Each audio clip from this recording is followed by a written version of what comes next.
है। इस वक्त हमें सबसे बड़ी खबर हमारे पास है, यूक्रेन के राष्ट्रपति ने प्रधानमंत्री नरेंद्र मोदी से बात की है। सबसे बड़ी खबर इस वक्त की हम आपको बता रहे हैं, यूक्रेन के राष्ट्रपति ज़ेलेंस्की ने ट्वीट कर एक जानकारी भी दी है। यूक्रेन युद्ध पर इस वक्त की सबसे बड़ी खबर, जहां ज़ेलेंस्की ने प्रधानमंत्री मोदी से की है फोन पर बात, और ये वही ट्वीट आपको हम दिखा रहे हैं जिसमें लिखा है, spoke with prime minister Narendra Modi, inform the course of repulsing aggression, more than 1 lakh invaders are on our land and they insidiously fire on residential buildings, urge to give us political support in Security Council, stop the aggressor together।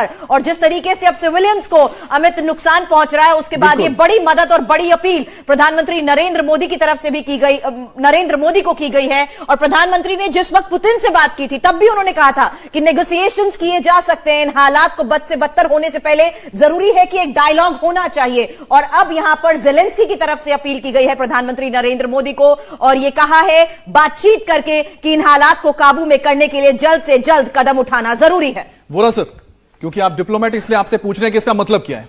इसका मतलब बड़ा स्पष्ट है। अब वो चाहता है कि हम बातचीत करें, हम व्लादिमीर पुतिन से कहें, क्योंकि माना जाता है कि उनका संबंध प्राइम मिनिस्टर नरेंद्र मोदी के साथ बहुत अच्छा। उनसे कहें कि भाई ज्यादा आप जोर ना लगाएं, ज्यादा आप प्रेशर ना डालें, आप सीज फायर करवाएं या वायलेंस खत्म करें ताकि नेगोशिएशंस हो सके। यही है जो मैं देख रहा हूं इस अपील के अंदर। अगर आप बिटवीन द लाइंस पढ़ें, जिसमें हम ट्रेंड हैं कि इतने अग्रेसर आ गए, आप कुछ करिए, बचाइए हमको। रो पड़ा था जब वो नेटो लीडर से बात कर रहा था कि ये मेरा आखिरी मौका है। एक चीज जरूर बहुत महत्वपूर्ण है, हम लोग ट्रेंड हैं ये देखने के लिए। वो कह रहे हैं मुझे हथियार दो। भाई तेरे पास तो कितने सारे हथियार थे, वो सब बर्बाद कर दिए। पीएम मोदी का जो इसमें पूरा का पूरा स्टैंड है, और जिसमें हम देख रहे हैं कि उन्होंने प्रधानमंत्री मोदी से बात की, उनसे अपील की है। सिक्योरिटी काउंसिल में भारत ने बहुत साफ किया था कि हमारा स्टैंड, जिसमें बताया गया था कि हम चाहते हैं कि इसका जो नतीजा है वो बातचीत से निकले। और हालात को देखते हुए सर वो अवगत भी करा रहे हैं। ज़ेलेंस्की ने प्रधानमंत्री मोदी से कहा है कि मेरी जमीन पर इस वक्त 1 लाख से ज्यादा रूसी सैनिक हैं, हमारी रिहायशी इमारतों पर रूसी सेना हमले कर रही है। ज़ेलेंस्की ने अपील की है भारत यूएनएससी में। अच्छा, लेकिन इसमें बड़ी बात यह है सुरभि कि बड़ी बात यह है सर, मैं आपसे जानना चाहता हूं, भारत की ओर से अभी तक इंतजार करना पड़ेगा कि आखिर क्या वर्जन आता है। जो वर्जन है ये अभी यूक्रेन का है, हमें भी देखना पड़ेगा कि उन्होंने क्या कहा है और आपके प्रधानमंत्री, हमारे प्रधानमंत्री, मेरे प्रधानमंत्री ने क्या जवाब दिया है। लेकिन हमेशा से हमारा जवाब वही रहा है, बड़ा कंसिस्टेंट व्यू पॉइंट है। ना मेरी दुश्मनी रूस के साथ है, ना यूक्रेन के साथ, ना अमेरिका के साथ। हम यही चाहते हैं कि आप लोग टेबल पे बैठे, पहले हिंसा खत्म हो जाए, फिर टेबल पे बैठ के। पीएम मोदी को हम देख रहे हैं कि इस पूरे क्राइसिस में हर कोई पीएम मोदी का नाम ले रहा है, चाहे वो यूके हो, चाहे यूएस हो, हर कोई ले रहा है। इसकी वजह क्या है? मैं आपको यह बता देता हूं कि मेरा कद 6 फुट 2 इंच का है। जब सब लोग प्रधानमंत्री, भारत के प्रधानमंत्री से कहते हैं आप मदद करो, हम एक बहुत ही शक्तिशाली, जिसे हम कहते हैं स्विंग स्टेट बन गए हैं। हमारी मॉरल अथॉरिटी बहुत ऊंची है। अब मेरा कद 6 फुट 8 इंच का हो गया, मुझे एक नई पतलून खरीद दीजिएगा, क्योंकि सब लोग भारत से कह रहे हैं अपनी अथॉरिटी एक्सरसाइज करो। नेटो बात नहीं करता है रूस के साथ, अंग्रेजी में कहते हैं डायलॉग ऑफ द डेफ, तो हमें वो इंटरमीडियरी बना रहे हैं। और ये मेरा ख्याल रिकॉग्निशन है कि भारत की छवि अब तो आसमान से भी ज्यादा ऊंची है। और यहां पर भारत का क्या रुख रह सकता है?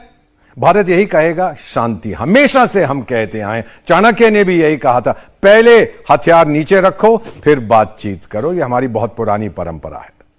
लेकिन सर इस बीच जो हालात बने हुए हैं और जिस तरीके से प्रधानमंत्री नरेंद्र मोदी से भी पूरे मामले में हस्तक्षेप करने की अपील की जा रही है, जो एक्सटर्नल फोर्सेस के जरिए सपोर्ट की कोशिश यूक्रेन कर रहा है, क्या वो सपोर्ट भारत की तरफ से उसे मिल सकता है? एक्सटर्नल सपोर्ट की अगर आप बात कर रहे हैं, क्या हम अपनी सेना भेजेंगे? बिल्कुल नहीं।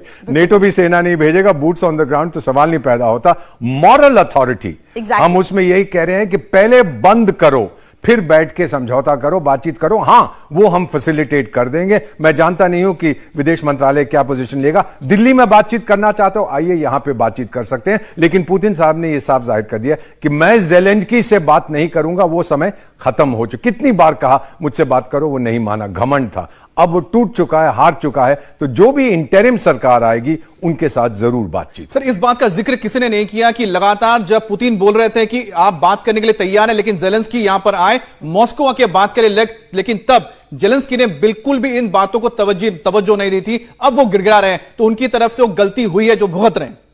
एब्सोल्युटली। ये एक चीज होती है घमंड, दूसरी तरफ होता है आपके अपने नागरिकों की जो हालत है उस पर तरस खाना।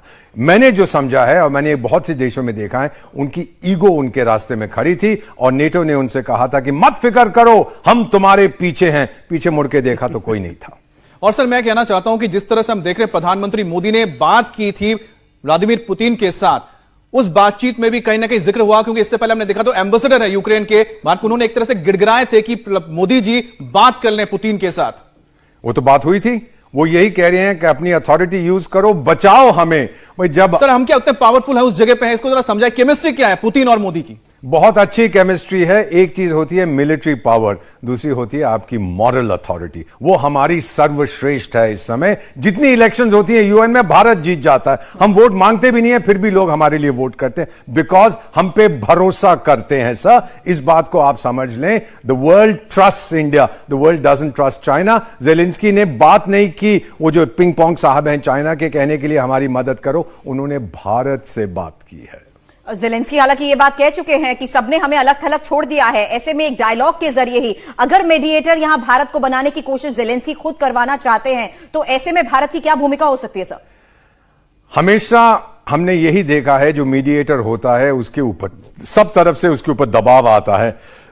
अगर वो कामयाब हो तो लोग कहते हैं वाह वाह, लेकिन अक्सर वो कामयाब नहीं होता तो लोग कहते हैं हाय हाय। मीडिएशन नहीं होगा, फैसिलिटेशन हो सकता है। सर इस पूरे मामले में एक चीज जो निकलकर सामने आ रही है, चाइना हो सकता है कि अपने आप को बहुत ताकतवर मानता हो, लेकिन इस पूरे के पूरे डिस्प्यूट में एक ऐसा देश है जो नेटो के साथ भी जिसके बहुत करीबी रिश्ते हैं, चाहे वो फ्रांस हो, जर्मनी हो या फिर यूएस हो, और साथ ही साथ रशिया के साथ भी उतने ही अच्छे रिश्ते हैं। तो इसका मतलब साफ है कि मोदी इस वक्त सेंटर फोकल पॉइंट है इस पूरे का पूरा जो कॉन्फ्लिक्ट चल रहा है। 2015 में भी हम थे जब यमन में गृह युद्ध छिड़ा था, हम ही गए थे 41 देशों के नागरिकों। एक और बड़ी खबर आ गई है, रूस ने यूक्रेन युद्ध पर भारत के स्टैंड की तारीफ की और भारत ने यूनाइटेड नेशंस सिक्योरिटी काउंसिल में रूस के खिलाफ वोटिंग में न्यूट्रल रहा था और रूस ने यूएनएससी में भारत के फैसले की तारीफ की है। तो एक हम जो जिसका जिक्र कर रहे थे, आप इसको और एक्सप्लेन कर दीजिए।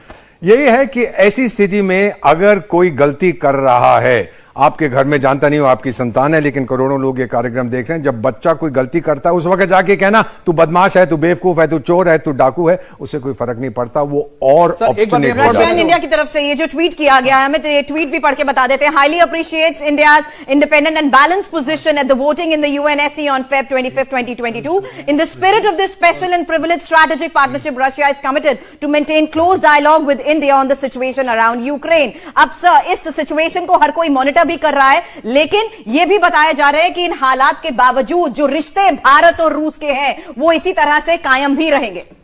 हम उन रिश्तों को क्यों खराब करेंगे? हमारे रिश्ते बायलैटरल हैं, हमारे पास स्ट्रेटेजिक ऑटोनॉमी है। हम किसी देश के साथ जब दोस्ती करते हैं, देखिए चाणक्य ने कहा था कि मेरे दुश्मन का दुश्मन मेरा दोस्त होता है, लेकिन उसने यह कभी नहीं कहा था कि मेरे दोस्त का दुश्मन मेरा भी दुश्मन होता है। यह नहीं कहा था। यह हम समझते हैं। इस तरह से साइड्स लेने से कोई नतीजा नहीं आता। अल्टीमेटली आपको न्यूट्रल भी नहीं, बैलेंस्ड अप्रोच लेनी है, जो हम हमेशा लेते रहे हैं। इसीलिए तो सारी दुनिया हमसे कह रही है कि कुछ करिए। और वाकई में एक ऐसा आप कह सकते हैं कि लम्हा है जहां पर कूटनीति, भारत की कूटनीति, मुझे लगता है कि शायद यहां पर सबसे ज्यादा सामने निकलकर आ रहा है कि भारत ने जो पूरे इस कॉन्फ्लिक्ट में अपना स्टैंड लिया है, उसकी वजह है कि एक तरफ वो देश है यानी रशिया जो ये कह रहा है कि भारत की तारीफ कर रहा है, उस भारत ने जो स्टैंड लिया यूनाइटेड नेशंस सिक्योरिटी काउंसिल में। दूसरी तरफ जिस देश में इस वक्त रशिया की आर्मी है, यूक्रेन का राष्ट्रपति प्रधानमंत्री मोदी से मदद मांग रहा है। Sir this is I the highest, हम कह सकते हैं वक्त है कि भारत की डिप्लोमेसी को लेकर, लीडरशिप को लेकर।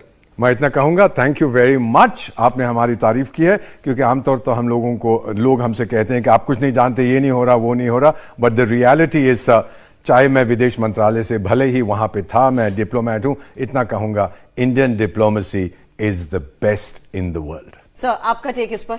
बिल्कुल कोई शक नहीं है कि जिस प्रकार से यूक्रेन और भारत के संबंध यूक्रेन के साथ, भारत के संबंध रूस के साथ वाकई बहुत अच्छे हैं, भारत के संबंध अमेरिका के साथ भी बहुत अच्छे हैं, और भारत के संबंध चीन के साथ अच्छे नहीं हैं। तो ऐसी हालात में we have to really have a very balanced approach, जैसे एम्बेसडर साहब बता रहे थे, और वही बैलेंस्ड अप्रोच का मुझे लगता है यूक्रेन के जेलेंस्की ने भी उसको सहारा और कहा है कि वो मोदी जी उनसे बात करें।